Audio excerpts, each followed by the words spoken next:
Hai Pips, kembali lagi dengan Bincang Asik episode ke-6 dengan aku, Salsabila Aulia Rahmasari sebagai pembawa acara pada kesempatan kali ini. Bincang Asik, asik sekali.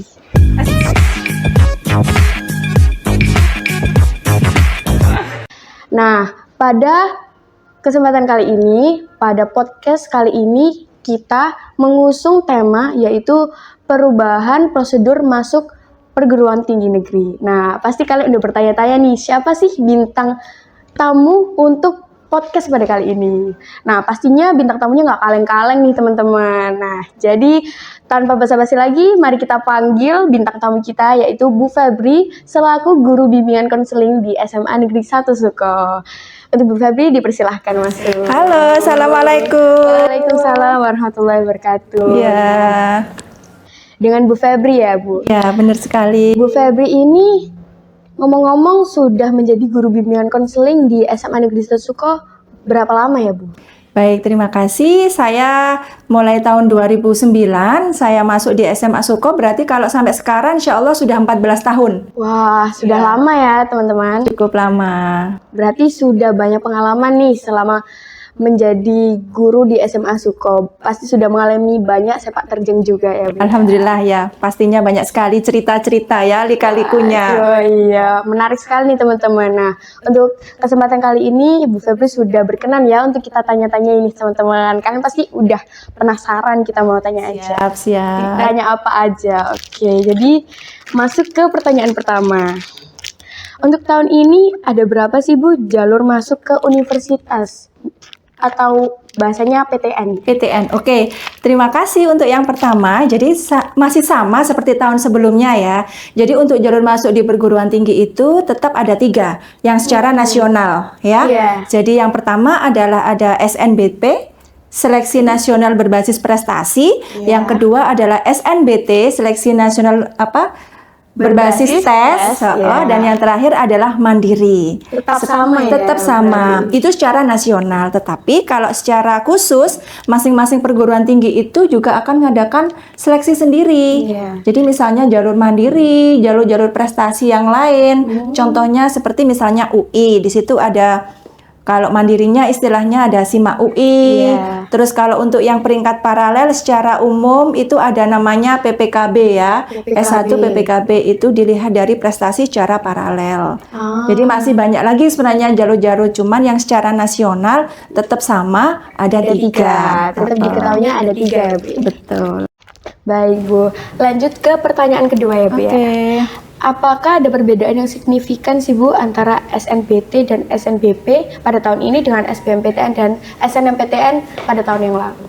Oke, pastinya ada beberapa perbedaan ya. Iya. Meskipun di sini tetap ada persamaannya juga ya, Iya. tapi yang paling awal adalah dari pelaksana. Jadi panitianya kalau dulu yang tahun kemarin itu adalah istilahnya ditangani oleh LTMPT, Lembaga Tes Masuk Perguruan Tinggi Negeri. Ini yang menjadi panitia. Panitia untuk SNBT ya, Bu? Iya, SNBP. Secara umum, penerimaan mahasiswa secara umum. Berarti juga menghandle SBMPTN. Iya, ya, Bu? SBMPTN, SNMPTN, ya seperti itu. Tapi kalau tahun ini sudah berubah lagi, jadi sudah ditangani oleh BP3. Di sini ada Badan Pengelolaan Pengujian Pendidikan. Ini adalah website resmi. Website resminya Terbaru nih, Bu. terbaru Wah, untuk iya. SNPMB, Seleksi Nasional Penerimaan Mahasiswa Baru. Nah, ini itu yang pertama perbedaannya. Kalau untuk yang jalur SNMPTN dulu ya, Iya. yang sekarang kan 2023 ini sesuai dengan Permendikbud Ristek, ini di nomor 48 tahun 2022 itu sudah disebutkan bahwa memang ada pergantian nama yang awalnya dari SNMPTN sekarang berubah menjadi SNBP, SNBP. Seleksi Nasional Berbasis Prestasi. Nah, di sini proses seleksinya adalah minimal 50% itu dari nilai rapot. Minimal. Pengambilan nilai ya, Bu ya. Dari nilai rapot. Lalu maksimal 50% dari prestasi kejuaraan sertifikat yang dimiliki. Yang linear dengan program studi yang nantinya akan diambil. Iya. Ini ya, itu yang pertama. Lalu untuk Perbedaan berikutnya sih untuk mata pelajaran yang digunakan untuk pemeringkatan. Di SNBP kan tidak semua bisa mendaftar. Nah, masing-masing sekolah punya kuota. Kita SMA Suko ini 40% terbaik di sekolah. Karena sekolah kita adalah memiliki akreditasi A. Betul. Jadi kuotanya ada 40%. Nah, di mana kita mengambil 40% itu? Dari semua mata pelajaran. Bedanya kalau yang kemarin SNMPTN cuma 6. Cuma 6 mata pelajaran. 6 mata pelajaran. Dan apa itu, saja? Matematika, bahasa Indonesia, bahasa Inggris, dan 3 ini sesuai program studinya pada saat SMA. Kalau misalnya dia IPA berarti ada fisika, kimia, biologi. Kalau IPS berarti ada geografi, ekonomi dan sosiologi. Nah, bedanya kalau yang sekarang SNBP itu pengambilan untuk peringkat paralelnya 40% itu semua mata pelajaran. Berarti tidak terpaku ke 6 mata pelajarannya saja. Benar sekali, ya. Tidak ada deskripsi lagi. Ini olahraga kamu nggak terpakai nanti untuk SNBP, tapi semua kita pakai. Itu bedanya, ya. Berarti sebenarnya kita semua memiliki apa ini namanya, Bu? Peluang yang sama ya. Peluang yang sama untuk menjadi siswa eligible dan juga berkesempatan untuk menggunakan jalur undangan atau prestasi ini. Iya, benar sekali. Jadi kalau misalnya kalian nih ya nanti pengennya ikut jalur di SNBP atau kalau tidak berubah nanti ya tahun depan ya. Jadi minimal ya harus dari sekarang, dari kelas 10 itu sudah benar-benar prepare, mempersiapkan minimal peringkat 10 terbaik di kelas. Yang bisa masuk ke yang bisa masuk eligible karena nanti kan sarannya kan kita pakai peringkat paralel. Jadi kita paralel satu sekolah IPA 1 sampai IPA 8, lalu IPS 1 sampai IPS 4. Seperti itu. Itu untuk SNBP. Nah, kalau yang SNBT di jalur tes itu perbedaannya pada pelaksanaan tes ya atau mata pelajaran yang diujikan. Kalau yang tahun sebelumnya itu ada 2 kan? Ada TPS dan TPA, betul. Nah, yang sekarang itu hanya ada TPS saja, skolastik saja. Ada 4 bidang yang diteskan. Di TPS. Kognitif, lalu penalaran matematika. Terus yang ketiga itu ada literasi bahasa Inggris dan yang keempat literasi bahasa Indonesia. Seperti itu. Berarti bahasanya kita itu lebih banyak peluang lagi tuh karena di SNBT atau berbasis tesnya itu juga tidak terpaku pada pelajaran-pelajaran yang kita ambil atau jurusan yang kita ambil waktu di SMA. Benar. Kita sama-sama memiliki kesempatan yang sama di tes skolastik gitu ya, karena mulai dari 0 kan ya, tidak ada TPA. Nah, itu kalau yang tahun kemarin ini memang Pak Menteri, Pak Nadiem memang sudah membuat sebuah sistem ya yang termuat pada Permendikbud itu memang benar-benar dari 0 semua. Artinya sama. Untuk bisa masuk ke perguruan tinggi, tidak hanya dari IPA, tidak hanya dari IPS. Tidak dibatasi gitu ya. Seperti itu. Jadi secara garis besar perbedaan SNBP dengan SNMPTN pada tahun kemarin adalah di nilai atau muatan prestasi dan nilai yang diambil untuk pengambilan kuota, pengambilan kuota dan juga SNBT atau SBMPTN-nya itu juga sekarang tidak menggunakan TPA. Iya, benar sekali. Baik, lanjut ke pertanyaan ketiga ya, Bu. Yaitu, apakah penjurusan untuk PTN di tahun ini masih dipengaruhi oleh jurusan yang kita ambil di SMA? Maksudnya itu waktu misal kita mau memilih jurusan yang linjur gitu, Bu. Kita kan tidak mendapatkan banyak mata pelajaran atau pembelajarannya di sekolah. Gitu bagaimana, Bu? Apakah sangat berpengaruh atau bagaimana? Menarik sekali ya pertanyaannya karena memang biasanya ini yang memang benar-benar kakak kelas itu istilahnya apa ya? Benar-benar merasa kebingungannya di sini. Jadi pasti linjur, apakah bisa, Bu? Nah, tahun ini di tahun 2023 ini memang untuk yang jalur SNBP. Jalur SNBP kan pakai raport, kan tidak ada tesnya. Sehingga kalau mereka mau linjur, apakah diperbolehkan? Khusus untuk tahun 2023 ini ya, Pak Menteri, Pak Nadiem Makarim sudah mendesain sehingga bagi teman-teman yang dari program studi IPS untuk mau ambil linjur itu bisa. Bisa banget ya. Bisa Bu, banget sekarang. karena ada beberapa mapel pendukung di situ. Sudah ada pada lampiran Permendikbud nomor 48 tahun 2022 itu ada beberapa mapel pendukung. Misalnya anak IPS yang mau ambil prodi IPA. Di sini mapel pendukung apa yang dibutuhkan? Misal dia mau ambil prodi farmasi. Iya. Anak IPS nih ya, atau ambil keperawatan. Ini kan prodi untuk anak IPA. Berarti mapel pendukung apa yang digunakan? Di situ ada matematika, ada kimia. Jadi nilai rapot kimia bagaimana? Apakah dia bisa mempertanggungjawabkan atas pilihannya? Kan tidak serta-merta, boleh-boleh saja aku dari IPS mau ambil dokter nih. Kan SNBP nih. Nah, SNBP kan ada mapel pendukung. Nah, bagaimana tinggal kita untuk bisa mempertanggungjawabkan? Gimana kita menguasai ndak kimia kita, matematika kita, seperti itu. Itu yang jalur rapot ya. Berikutnya kalau untuk yang jalur tes pasti boleh banget karena kan ada TPS. Di sini umum kan, tidak ada khusus untuk prodi MIPA atau prodi IPS. Jadi semua yang diteskan sama. Sama berarti ada matematika, kognitif, kita apa? Iya. Tadi literasi bahasa Indonesia, literasi bahasa Inggris.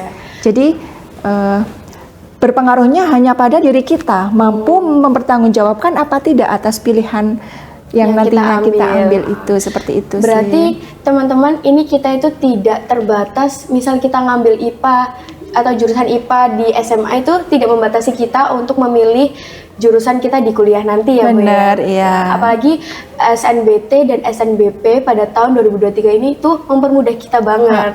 Kalau misal memang pengen linjur. Iya, seperti itu. Tapi ini berdasarkan pengalaman ya, untuk yang tahun atau angkatan 58 kemarin itu memang yang dari IPS memang tidak ada yang ambil linjur. Tapi kalau dari IPA ada yang ambil IPS. Jadi prodi-prodi umum misalnya ambil hukum, manajemen, seperti itu masih ada. Masih ada.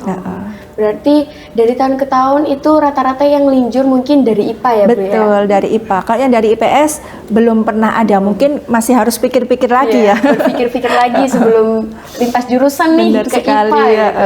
Baik-baik. Untuk pertanyaan selanjutnya Bu. Akan ada berapa anak dari tiap jurusan yang berkesempatan untuk menjadi siswa eligible sih? Akan ada berapa anak? Jadi variasi ya. Di sini kan kita peringkatnya kan secara paralel. Nah, paralel dari MIPA 1 sampai MIPA 8. Di sini banyak tidaknya tergantung dari rata-rata tinggi rendahnya di kelas. Nilai di kelas, nilai raport di kelas. Jadi misalnya kalau yang tahun kemarin itu hampir sama sih, rata-rata tiap kelas itu ada sekitar 12 sampai 14 siswa. Oh, banyak ya. Satu kelas. Dari satu kelas nih. Ya itu minimal peringkatnya 10 besar di kelas. Itu insya Allah kemungkinan bisa masuk di siswa eligible, seperti itu. Jadi semuanya itu berkesempatan ya Bu dari tiap kelas. Nggak mungkin ada satu kelas nih yang nggak masuk eligible. Nggak mungkin ya. Jadi kalian juga harus menambah motivasi untuk belajar biar bisa masuk ke siswa eligible nanti SMA Negeri Sasuko. Karena banyak ya Bu ya persentase masuk dari tiap jurusan. Lumayan 40% ya. Dari SMA Suko nih kita dapat 40%. Untuk pertanyaan selanjutnya, Bu. Apa persiapan mental itu juga penting ya, Bu, untuk menghadapi ujian dan juga tes buat kelas 12 nih? Pastinya sangat penting ya persiapan mental, terutama di SNBP pun meskipun jalur rapot ini sangat penting. Karena apa? Kan untuk masuk kuota 40% itu tidak secara langsung lulus kan? Dia harus bersaing dulu, dia harus berjuang dulu ya. Betul. Jadi 40% ini tidak semuanya akan dinyatakan lulus untuk jalur SNBP. Makanya tetap persiapan mental ketika belum rezeki, belum diberikan yang terbaik, dia harus tidak boleh down kan ya. Legowo. Gitu. Jadi pilihan itu memang kita berusaha untuk memilih yang terbaik. Tapi terkadang yang terbaik menurut kita, mungkin menurut Allah kan belum terbaik. Nah, seperti itu. Jadi menurut saya penting juga persiapan mental ketika kita memang belum rezeki diterima, kita bisa tetap semangat buat bisa ikut di jalur UTBK. Begitu juga bagi teman-teman yang persiapan di tes UTBK, persiapan mental pada saat melaksanakan tes ya. Karena ada 2 sesi kan tesnya di UTBK itu, ada sesi 1 pagi dan sesi 2 itu siang. Nah, ini penting banget. Jadi untuk persiapannya, selain persiapan secara mungkin kalau itu kan belajar pasti ya. Bahkan sekarang belum ujian saja mereka sudah berlomba-lomba atau sudah banyak yang mengikuti tryout, mengikuti mungkin latihan-latihan secara online melalui Instagram atau apa. Bahkan mungkin ada yang ikut intensif seperti itu. Iya, banyak memang ya Bu. Juga kita harus tetap ikhtiar untuk pilihan kita. Iya, benar Selain sekali. bertanggung jawab tadi kata Bu Febri, kita juga harus berjuang nih, menyiapkan mental juga buat selanjutnya kita mengikuti tes atau penyeleksian. Yang terakhir pasti doa tuh ya, minta yang doa terpenting. nih, iya. Doa itu penting. Jadi kalau bisa istilahnya apa ya, ada duit ini ya yang dipersiapkan, doa, usaha, ikhtiar, tawakal. Ini berserah diri yang terakhir. Ini tips dari Bu Febri ya. Iya, duit 4 itu ya. Iya. Jadi usaha aja nggak cukup nih, harus ada doanya juga. Oke, doa ya penting sekali. Jadi pertanyaan selanjutnya ya teman-teman. Wah, udah nggak kerasa nih, udah pertanyaan yang terakhir. Oh iya, sudah. Yang terakhir ini pertanyaan yang cukup kita juga penasaran nih Bu. Dari Bu Febri sendiri yang sudah lama menjadi guru BK, guru bimbingan konseling yang sering didatangi oleh kakak kelas juga tentunya. Itu apa saja suka duka yang sering dikomunikasikan oleh siswa SMA Negeri 1 Suko kelas 12 dari tahun ke tahun selama menghadapi pemilihan jurusan dan juga PTN nih Bu, ke Bu Febri. Suka dukanya pasti yang dikeluhkan ini, yang pertama ini duka ya, pasti ya. Kalau mencari Bu Febri itu ya. Nanti kalau sudah bahagia, wah mungkin lupa ini. Enggak kok, tapi jadi yang pertama mungkin di sini anak-anak itu sering galau karena mungkin belum prepare ya.